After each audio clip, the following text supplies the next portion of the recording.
Por mais que tenha vertente cultural, religiosa e relatos na ciência referentes ao jejum, a prescrição de jejum intermitente, número de horas, com que frequência fazer, isso também é muito individual.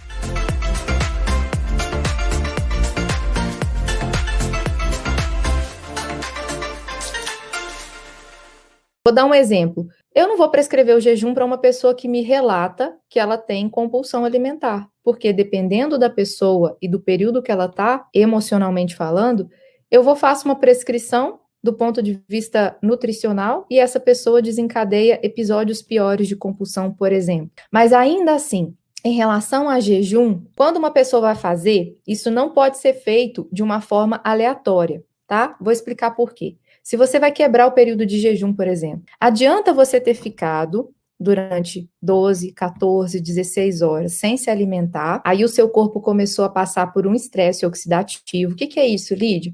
O nosso corpo começa a produzir substâncias referentes a esse período em que ele não recebeu nutrientes, e aí ele está aumentando a produção de radicais livres.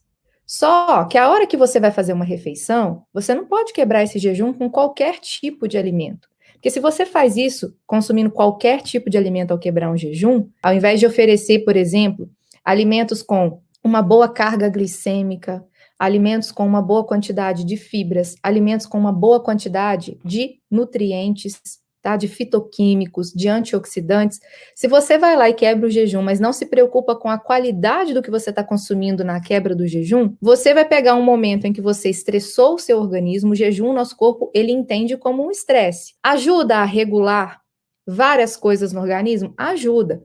Mas a quebra do jejum, ela precisa ser feita de uma forma muito estratégica para não ser prejudicial.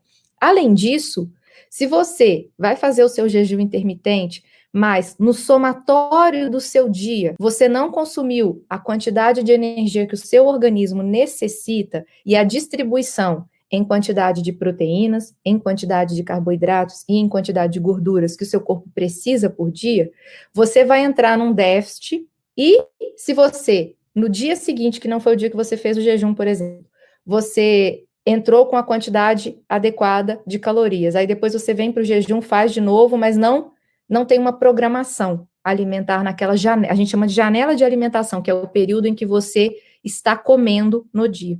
Se isso não é bem estruturado, o que pode acontecer é que ao invés de você apenas extrair benefícios desse jejum, você pode causar prejuízos para o seu metabolismo, tá?